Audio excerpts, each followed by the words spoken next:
Jeff Bezos' wedding just kicked off and the drama is already starting. Jeff and his soon-to-be wife Lauren thought that they could rent out the city of Venice to get married, but they have been met with a rude awakening, with celebrities like Kim Kardashian, Kris Jenner, and Oprah arriving to hundreds of protesters. Jeff cannot hide the fact that nobody wants him in their city, let alone his $50 million wedding. So let's get into it. Jeff Bezos is getting married to his fiancée, Lauren Sanchez, this weekend, and everyone's pissed off about it. The creator of Amazon has so much money that he's rented out the city of Venice, kicking people out of their homes. Now, I know we're dubbing this as the royal wedding of the US, but typically when a royal wedding goes down, everyone's happy about it. No one's been happy besides Jeff and Lauren. There are a bunch of events going down for this wedding. It's about a 3-day event, and it's going to cost about $50 million. I guess when you're one of the richest men in the world, you can have a crazy wedding or possibly solve global hunger. It looks like they're going to take the crazy wedding because they're going to have a bunch of different events. They're going to have a mask ball at some point. They're going to have a foam party on Jeff Bezos' super yacht. This almost sounds like a movie, how ridiculous all these events are going to be and how themed it all is. Jeff Bezos and Lauren Sanchez just threw a wild foam party on their $500 million yacht, right as protesters vow to block their wedding in Venice. While the world watches and critics grow louder, the couple is soaking in sun and soap, completely unfazed by the chaos surrounding them. I can't imagine being Jeff or Lauren or anyone on that yacht surrounded by people protesting the fact that I'm there. Now, Jeff and Lauren aren't just rich people, they're rich people who like fame and attention, because there are plenty of very quiet rich people in the world. But of course, this couple isn't one of them. They've got the Kardashian clan, Kim, Khloe, Kendall, and Kylie all in attendance, Kris Jenner, Corey Gamble, Orlando Bloom, no Katy Perry, Ivanka Trump, Tom Brady, Oprah. I saw Gayle King there as well, looking like she's been held against her will, looking the same way she did during the space flight. Like, Gayle, if you're gonna give us that face every single time, we're gonna feel like you're being held against your will, being forced to do these crazy things like this wedding, going to space. This is the wedding invitation, which honestly, I could have created this myself, and I am not much of a graphic designer, though I did design this sweatshirt, the Sloan Let's Get Into It sweatshirt, available on my website, sloanhooks.com. But the invitation looks basic as hell, and it actually includes a request not to bring any gifts, because that's the last thing this couple needs. I don't know how the invitation leaked to the media. Also, it seems like a perfectly scanned version of it, so it seems like the couple may have done this. Some people ask, was the invitation made in Microsoft Paint? That invite is atrocious. Obviously, money can't buy taste or class. Wow, what an ugly announcement slash invitation. With all the money that he has, they could have gotten something pretty and classy. This invitation looks like an 11-year-old made it, which is why I said I could make it, because it's so simple. I'm not getting married, so I don't really have skin in the game, but this is the ugliest wedding invite I have ever seen for someone of this status. Like, you are a billionaire. Why are you using like butterfly word art on your wedding invite, Jeff Bezos? This is embarrassing. Like, this is the ugliest thing I've ever seen. Now, because they're not accepting wedding gifts, they are asking the people who are in attendance to make donations to a few different organizations, which I think is a good sign. I mean, they are giving back to Venice since they're tearing it up. So these celebrations are taking course over a few days. Approximately 200 to 250 people are going to attend. Where it says, please, no gifts. I would surely hope not. If you're my buddy who's a billionaire, I would hope that my presence is the present. Do we really expect the groom who created Amazon to, I don't know, have an Amazon registry? No, I don't think so. Now, even though they're throwing this huge wedding day, it does appear that the couple are not going to be legally married just from this ceremony. Imagine paying like $50 million and you still aren't legally married. Senior Venice town hall official told the Mail Online that their union is not binding under Italian law, suggesting that they probably got married in the States before all this went down. The official said unless they are married already or having another ceremony somewhere else, they will not be married. No. And even though I would think to myself that they probably like got married in the States and they're going to do that some other way, there maybe is a world where they're not going to. I mean, Jeff is so rich that if he were to go and get married to Lauren, she's gonna have part of that, whether it's a prenup or not. And I'm pretty sure he's the guy that, like, when he got his first divorce, his ex-wife automatically became the richest woman in the world because of how much money she was left over with. This isn't a wedding. It's actually a $48 million power ritual. Jeff Bezos is not marrying for love alone. He's marrying to reshape legacy, control the narrative, and cement his place among the world's most untouchable. So this wedding is not actually about the cost. It is actually about curating an experience that reflects status and the evolvement of his identity. Because you can see here in 1997, he's hardly the man you would want to go on a gondola ride with. I agree that Jeff Bezos is trying to reshape his reputation from this nerdy guy to this cool billionaire who has a bunch of famous friends. About 90 private jets are set to land in local airports this week. So there's going to be a bunch of people who in show business, politics, finance. It's being dubbed the wedding of the century. Now, because this event is going on for several days, they're going to have a bunch of different themed parties. They didn't want to give away too many details when it comes to these themes, but they were sending out mood boards to people to plan their outfits.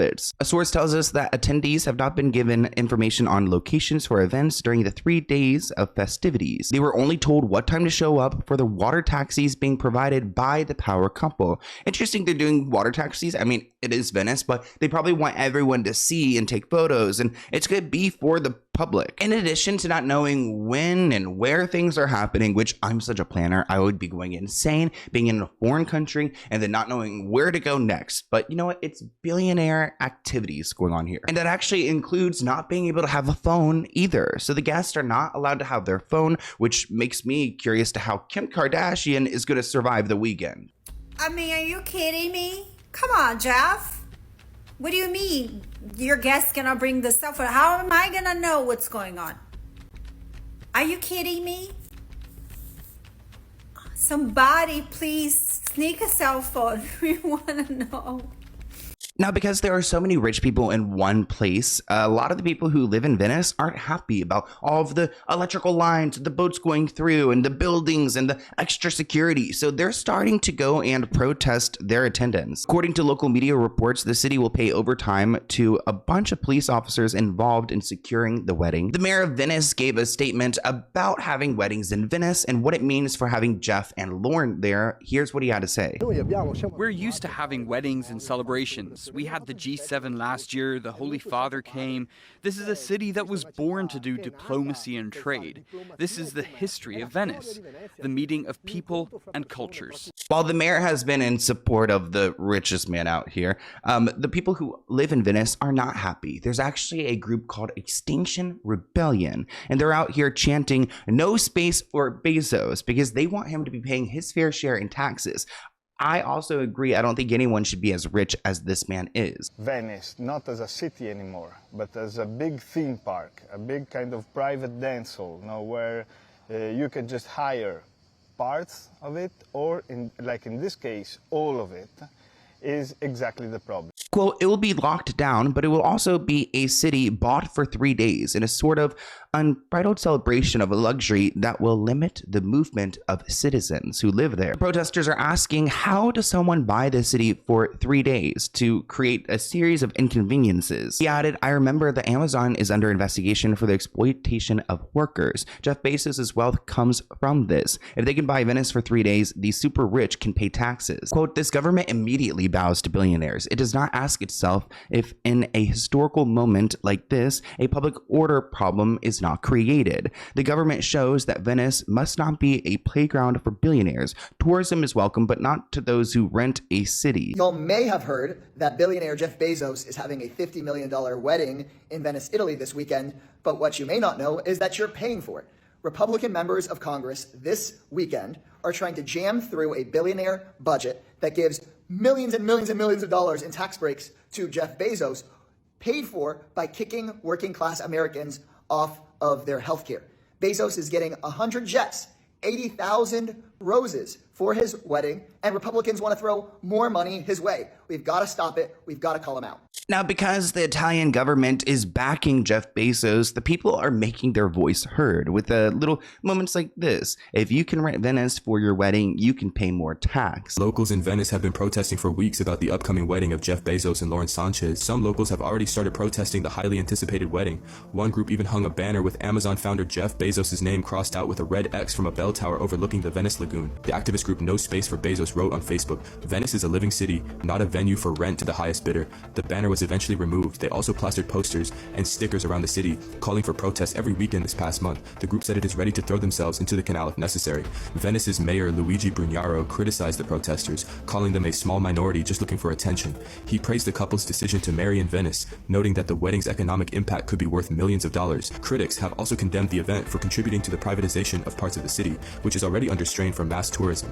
Shout out to all the people in Venice who are protesting him. I would be right there, out there with you if I could be. Also, comment below if you are in Italy or in Venice and you've heard about this drama or you've seen it yourself. Give us a little bit of a witness testimony. But there have been several staged small-scale protests where they are unleashing on Jeff Bezos. It actually looks like Elon Musk's haters are even joining in on these groups, just trying to tear him apart. This past Wednesday, activists launched a float of a little mannequin of Jeff Bezos clinging onto an Amazon box with a fist full of fake dollars. I just know that Jeff Bezos isn't happy seeing little art exhibits like this of him floating around. The people just making fun of him. The local activists had planned a more organized protest for Saturday, aiming to obstruct access to the canal with boats, stopping the guests from reaching the wedding venue. But they modified the protest to a march from the train station after claiming a victory, because actually Jeff's team had to go and move the location of the wedding because these protests became so intense. An activist says that they will be protesting. It will be strong. It will be a decisive protest, but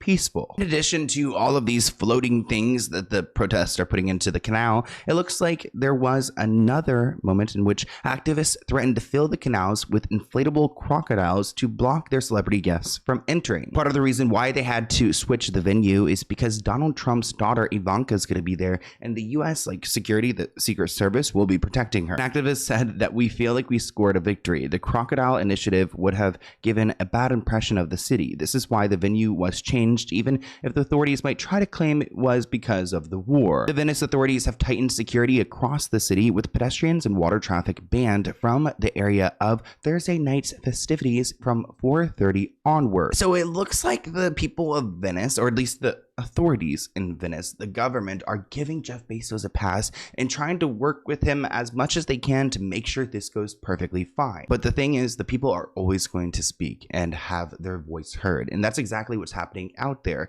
So as Kim Kardashian and Kylie Jenner are enjoying this experience, I hope they see the protesters and realize that they live in a completely different world than the most of us. But I want to hear what you guys think of the royal wedding in the comments below. I do not like calling it the royal wedding. I think that's so, because they're not royal to us. Like, royalties typically, like, you look up to it, like the queen and king of, a country, but that's not what Jeff Bezos is for us. He's maybe made a lot of money off of the United States, but I don't think he's ever given it back like a king would. But I want to hear what you guys think in the comments below, and I'll see you in a new video soon. Bye, guys.